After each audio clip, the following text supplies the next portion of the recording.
제4장.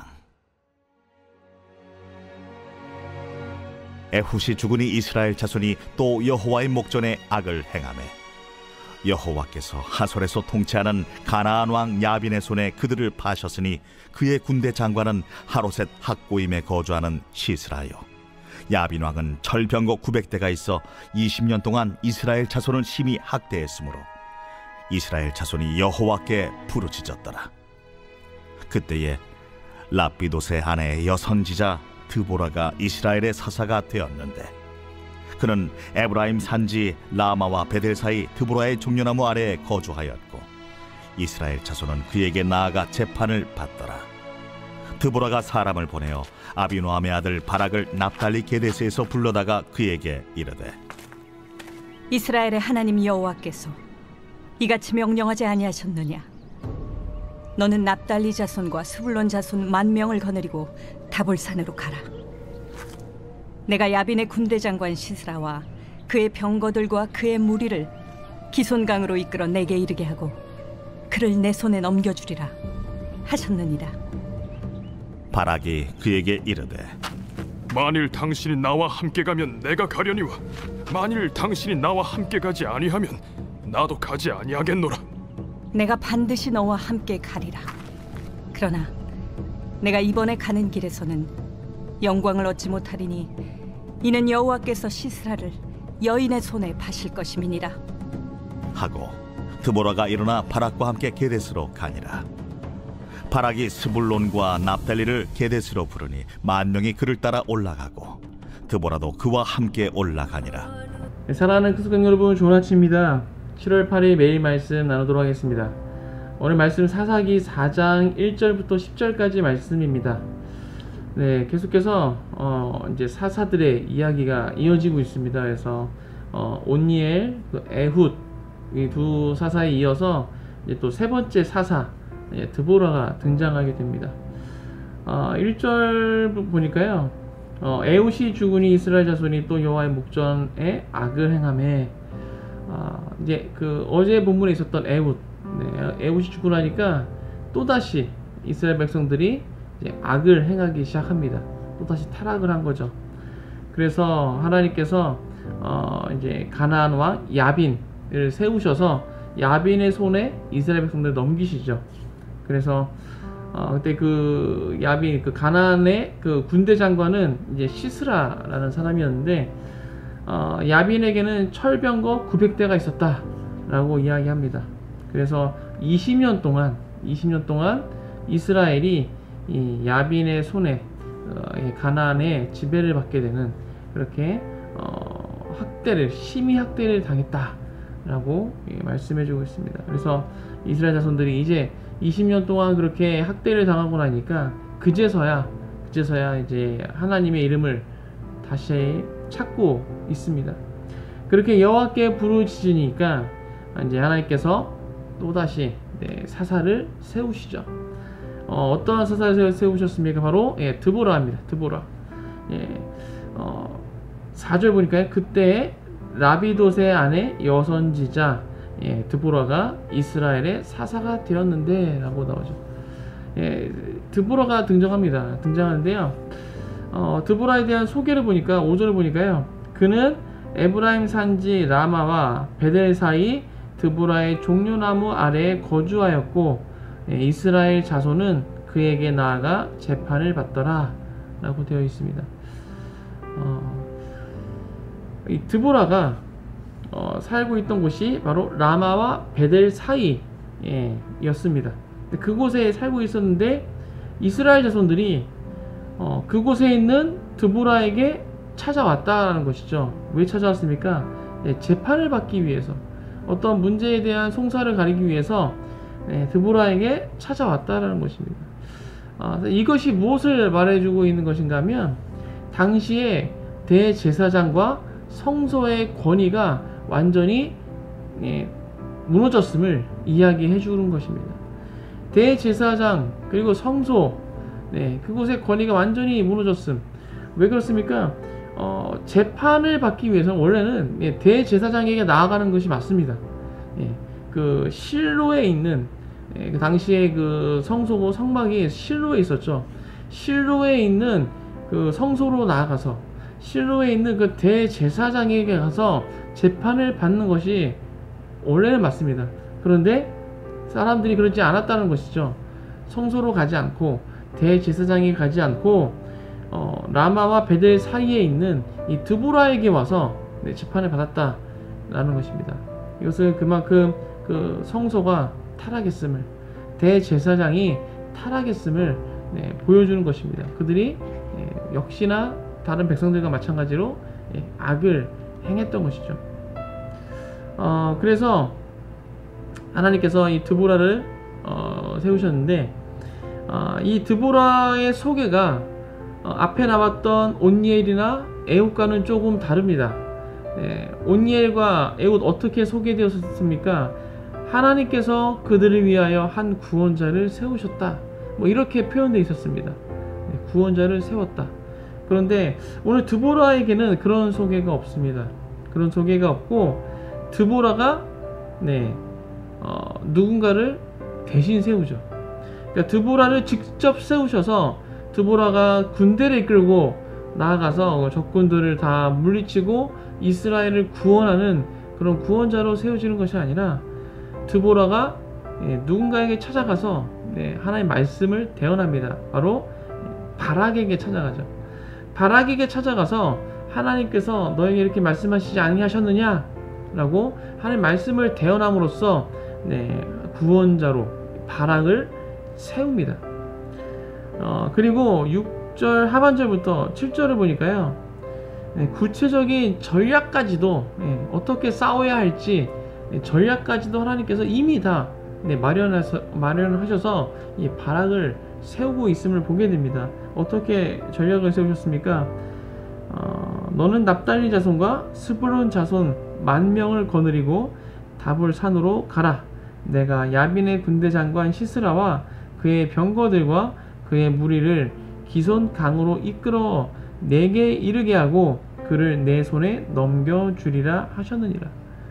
하나님께서 그 바락 손에 이제 그 가나안 왕 야빈과 군대 장관 시스라 그 군대들을 넘기겠다. 여기까지 이끌고 와서 너에게 넘기겠다 라고 전략까지 완전 구체적으로 말씀해 주십니다. 그렇게 바락을 이제 구원자로 이제 세우시는데 이 바락이 어떻게 반응합니까?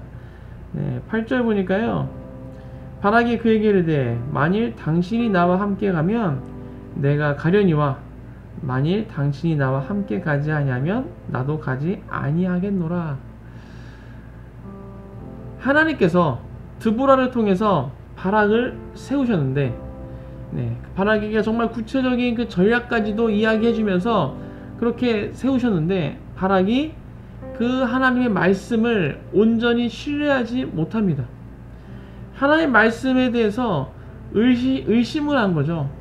자기 혼자 갔다가 무슨 일이 일어나면 어떻게 될까? 자기 혼자 갔다가 그냥 왠지 질 것 같은 그런 두려움. 그래서 드보라에게 너가 같이 가면 가고 너가 같이 안 가면 난 가지 않겠다.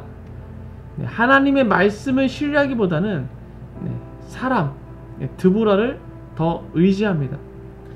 그렇게 사람을 의지했던 바락, 그래서 어떠한 결과를 얻게 됩니까? 9절 보니까 반드시 내가 너와 함께 하겠다 라고 이야기하면서 그러나 너가 이번에 가는 길에서는 영광을 얻지 못하리니 이는 여호와께서 시스라를 여인의 손에 파실 것임이라 라고 말씀합니다. 바락이 갈 때 드보라가 내가 함께 가겠다 라고 약속을 하면서, 그런데 이번 이 전쟁으로 인해서 너가 영광을 얻지 못할 것이다. 대신에 그 시스라, 군대 장관이었던 시스라를 여인의 손에 파실 것이다 라고 말합니다. 그러니까 바락이 군대를 이끌고 나가서 그 시스라를 물리치는 것이 아니라 여인의 손에 시스라가 죽게 될 것이다. 그 군대의 수장을 죽이는 것은 바락 너가 아니라 여인이 될 것이다 라는 이야기죠. 사실 오늘 본문만 보면 이 여인이 마치 이제 드보라일 것 같은, 같이 갔던 드보라일 것 같은 그런 생각이 들지만 내일 본문을 이렇게 보게 되면 드보라가 아니라 바로 야엘이라는 여인이 등장하게 되죠. 야엘의 손에 시스라가 죽임을 당합니다. 그렇게 그 군대의 리더로서, 군대의 수장으로서 이 바락이 세워졌지만, 구원자로 바락이 세워졌지만 그 영광을 바락이 받지 못하고 바로 야엘의 손에 넘겨지게 되는 그런 결과를 얻게 됩니다. 하나님은 드보라를 통해서 바락을 구원자로 세우려고 하셨습니다. 그래서 구체적인 전략까지도 다 세우셔서 그렇게 바락을 세우셨는데, 바락이 그 하나님 말씀을 신뢰하지 못했죠. 그래서 하나님 말씀보다는 그 드보라라는 사람을 의지하여서 정말 그 취할 수 있는 굉장한 그 영광을, 한 그 나라를 구원할 수 있는 그런 영광을 놓치게 됩니다. 만약에 바락이 드보라의 말을 듣고 그 말씀에 의지해서 신뢰함으로 순종해서 군대를 이끌고 나아갔다면 어떻게 됐겠습니까?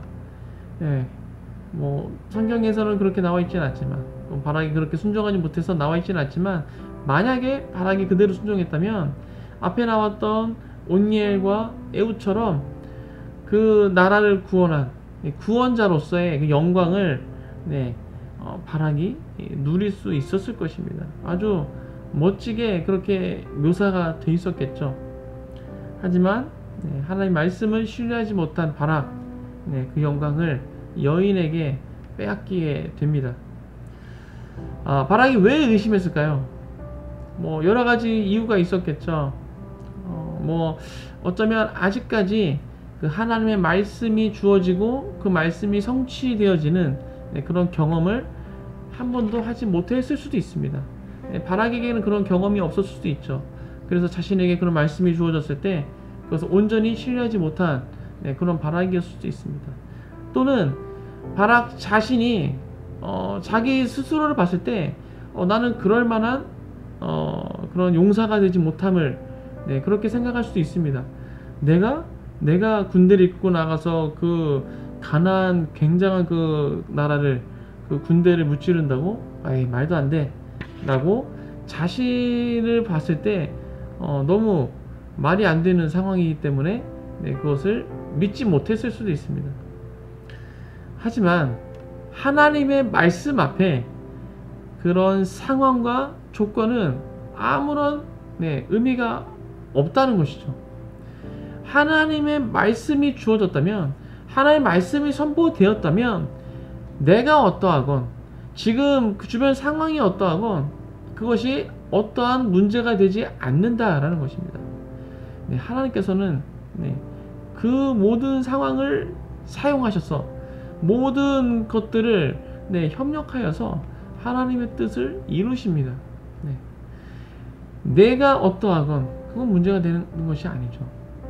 하나님께서 나에게 무엇을 말씀하셨을 때 지금 내가 내 자신을 봤을 때 이거는 말도 안 되는데 그 예언을 우리가 종종 이제 외국 강사님들 오시면 이렇게 들을 기회가 종종 있습니다. 그때 예언의 말씀 들을 때 좀 어떻습니까? 와, 내가 이렇다고? 내가 이렇게 할 수 있다고? 하나님께서 정말 이게 정말 사실일까? 라고 믿어지지 않을 그런 말씀들을 들을 때가 종종 있습니다. 그때 우리가 어떻게 반응합니까?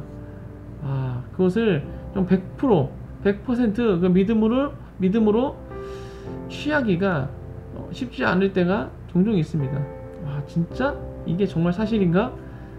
내가 좀 그냥 좋은 말 하는 거 아니야? 라고 생각할 때가 종종 있다는 것이죠. 하지만 하나님께서 그렇게 말씀하셨다면 그 말씀을 우리가 믿음으로 취해서 그것을 말씀을 그 언약을 붙잡고 나아갈 때 하나님께서 역사하시고 반드시 성취하시고 이루신다라는 것입니다. 또 두 번째 무엇입니까? 하나님은 하나님의 뜻을 반드시 성취하십니다. 내가 그것을 믿음으로 반응하건 안 하건 하나님께서는 촛대를 옮기셔서라도 그 뜻을 이루신다는 것이죠. 바락이 온전히 그것을 취하지 못했기 때문에 하나님께서는 촛대를 옮기셔서 그 야엘이라는 여인을 통해서 하나님의 뜻을 이루십니다. 하나님께서 나에게 어떤 말씀을 주셨을 때 내가 믿음으로 반응하지 못한다면 그것이 아예 안 이루어지는 것이 아니라 하나님께서는 다른 사람을 통해서 촛대를 옮기셔서 그것을 성취하신다는 것입니다. 사랑하는 크리스찬 여러분, 하나님의 말씀이 나에게 주어졌을 때 그것을 믿음으로 취하시길 주님의 이름으로 축복합니다.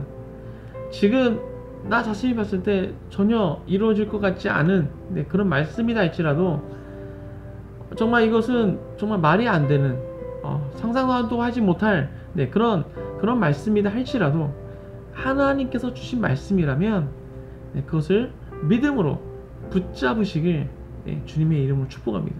그리고 그 말씀을 붙잡고 끝까지 믿음으로 기도하며 반응하며 나아가시길 축복합니다. 그렇게 나아갈 때 하나님께서 정말 그 믿음의 발걸음 가운데 기름 부으시고 함께 하셔서 하나님의 뜻을 그 사람을 통해서 이루시는 놀라운 축복이 그 안에 있을 줄 믿습니다.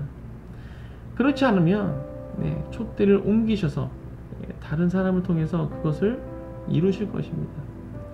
하나님의 말씀이 우리의 삶 가운데 성취되어지는 그런 큰 은혜가 우리 모두에게 있기를 주님의 이름으로 축복합니다. 기도하겠습니다. 하나님 감사합니다. 오늘 또 다른 사사의 이야기를 함께 들었습니다. 오늘은 드보라를 통해서 바락을 세우셨는데 이 바락이 믿음으로 말씀에 순종하지 못하고 사람을 의지하는 모습을 보게 됩니다. 그래서 하나님께서 주시려고 했던 그 영광스러운 그 영예를 바락이 놓치고 야엘의 손에 넘겨지게 됨을 보게 됩니다. 하나님께서 우리에게 말씀을 주셨을 때 그 말씀을 이루시겠다는 하나님의 뜻이 있는 줄 믿습니다. 그리고 그 하나님의 뜻은 반드시 성취됨을 우리가 믿습니다.